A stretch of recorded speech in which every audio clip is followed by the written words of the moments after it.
নমস্কার বন্ধুরা, defence knowledge আপডেটসে আপনাদের স্বাগত। তো বন্ধুরা, ভারতীয় প্রতিরক্ষা খাতে এক অভাবনীয় বিপ্লব ঘটতে চলেছে। দীর্ঘ কয়েক দশক ধরে ভারত নিজস্ব শক্তিশালী ফাইটার জেট ইঞ্জিন তৈরি করার জন্য লড়াই করে আসছে, কিন্তু এবার British engine giant Rolls Royce এমন এক প্রস্তাব নিয়ে এসেছে যা ভারতের আত্মনির্ভর ভারত অভিযানকে এক ধাক্কায় কয়েক ধাপ এগিয়ে নিয়ে যাবে। আজকের ভিডিওতে আমরা আলোচনা করব রোলস রয়েসের এই 120 কিলোনিউটন ইঞ্জিন অফার এবং ভারতের এমকা প্রজেক্টের ভবিষ্যৎ নিয়ে। তাহলে দেখুন, সম্প্রতি রোলস রয়েস ভারত সরকারকে একটি বড়সড় অফার দিয়েছে। তারা ভারতের পঞ্চম প্রজন্মের যুদ্ধ বিমান অর্থাৎ এমকার জন্য 120 কিলোনিউটন ক্লাসের একটি শক্তিশালী ইঞ্জিন যৌথভাবে তৈরি করতে চায়। আর এখানে তিনটি বিশেষ দিকের কথাও কিন্তু উল্লেখ করা হয়েছে। আসলে তারা শুধু ইঞ্জিন বিক্রি করবে না, বরং ভারতের সাথে মিলে ডিজাইনও করবে। এছাড়াও ভারতের মাটিতেই এই ইঞ্জিনের ডিজাইন এবং উৎপাদন হবে। আর তার থেকেও বড় বিষয় হচ্ছে প্রযুক্তি হস্তান্তর। রোলস রয়েস ভারতের হাতে ইঞ্জিনের সম্পূর্ণ প্রযুক্তি এবং ইন্টেলেকচুয়াল প্রপার্টি অর্থাৎ আইপি বা মেধাতত্ত্ব তুলে দেওয়ারও প্রতিশ্রুতি দিয়েছে। আসলে বর্তমানে ভারতের তেজস যুদ্ধ বিমানে আমেরিকান GEA-404 ইঞ্জিন ব্যবহার করা হয়, কিন্তু ভারতের লক্ষ্য হলো এমন একটি ইঞ্জিন তৈরি করা যা দিয়ে পঞ্চম প্রজন্মের স্টেলথ ফাইটার জেটও ওড়ানো সম্ভব। আসলে 120 কিলোনিউটন থ্রাস্ট মানে হলো এই ইঞ্জিনটি অত্যন্ত শক্তিশালী হবে, যা ভারী অস্ত্রশস্ত্র নিয়ে সুপারসনিক গতিতে ওড়ার ক্ষমতা যোগাবে। এটি এমকাকে আফটার বার্নার ব্যবহার না করেই শব্দের চেয়ে দ্রুত গতিতেও উঠতে সাহায্য করবে, যা স্টেলথ ফিচারের জন্য অত্যন্ত জরুরি। এখানে অনেকেই প্রশ্ন করতে পারেন যে আমেরিকার জিই কোম্পানিও তো ভারতে ইঞ্জিন তৈরির কথা বলেছে, তাহলে রোলস রয়েস কেন স্পেশাল? তাহলে দেখুন, পার্থক্যটা এখানেই। আসলে মেধাতত্ত্ব বা আইপি রাইটস, আমেরিকা যখন প্রযুক্তি দেয় তখন তারা বেশ কিছু বিধিনিষেধ রাখে, কিন্তু রোলস রয়েস বলেছে এই ইঞ্জিনের মালিকানা ভারতের কাছেই থাকবে।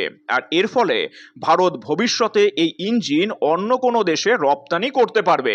ইঞ্জিনের যে কোনো আপগ্রেড বা মেরামত করার জন্য ভারতের অন্য কারো অনুমতির প্রয়োজন হবে না। এছাড়াও এটি ভারতের প্রতিরক্ষা ইতিহাসে প্রকৃত মেক ইন ইন্ডিয়া নিশ্চিত করবে, ঠিক যেভাবে রাশিয়া এবং ভারত যৌথভাবে ব্রহ্মোস বানিয়েছিল।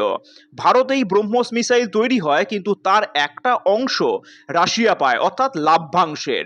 ভারতের মধ্যেই ব্রহ্মোস তৈরি হচ্ছে, ভারত যে কোনো দেশকে ব্রহ্মোস বিক্রি করতে পারবে, শুধু তার একটা লাভ্যাংশ রাশিয়াকে দেয়া হয়। ঠিক তেমনি রোলস রয়েস এখানে ইঞ্জিন তৈরি করবে, ভারতের মেক ইন ইন্ডিয়া প্রজেক্টের মাধ্যমেই তা তৈরি হবে। ভারত সেটাকে আপগ্রেডও করতে পারবে, আবার বিক্রিও করতে পারবে, শুধু একটা পার্সেন্ট রোলস রয়েসকে দেয়া হবে। এছাড়াও ভারত বর্তমানে আমেরিকার GEA-414 ইঞ্জিন নিয়েও কথা বলছে তেজাস মার্ক টুর জন্য, কিন্তু এমকা বা ভারতের ভবিষ্যৎ ডেক বেস ফাইটার জেটের জন্য আরও শক্তিশালী ইঞ্জিনের প্রয়োজন। রোলস রয়েস ছাড়াও ফরাসি কোম্পানি যেমন স্যাফরন এবং আমেরিকার জিই এই রেসে রয়েছে। তবে রোলস রয়েসের এই ফুল টেকনোলজি ট্রান্সফার অফার ভারতকে প্রবলভাবে আকর্ষণ করেছে। যদি ভারত এবং রোলস রয়েসের এই চুক্তি বাস্তবায়িত হয়, তবে ভারত বিশ্বের সেই গুটি কয়েক দেশের তালিকায় ঢুকে পড়বে যাদের কাছে নিজস্ব ফাইটার ইঞ্জিন প্রযুক্তি আছে। আর এটি শুধু প্রতিরক্ষা নয়, বরং ভারতের ইঞ্জিনিয়ারিং এবং স্পেয়ার পার্টস বা অ্যারোস্পেস সেক্টরেও কয়েক হাজার কর্মসংস্থানের সুযোগ তৈরি করবে।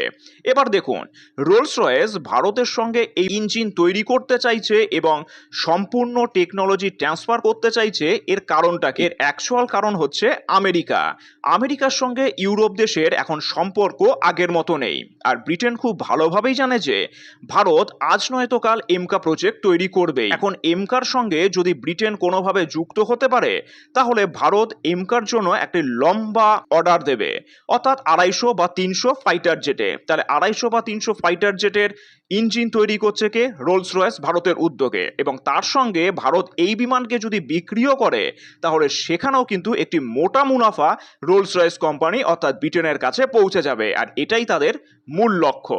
রোলস রয়েসের এই অফার নিয়ে আপনাদের মতামত কি, তা নিচে অবশ্যই কমেন্ট করে জানাবেন। ভারত কি ব্রিটিশ প্রযুক্তির ওপর ভরসা করবে, নাকি আমেরিকার সাথে চুক্তিতেই স্থির থাকবে?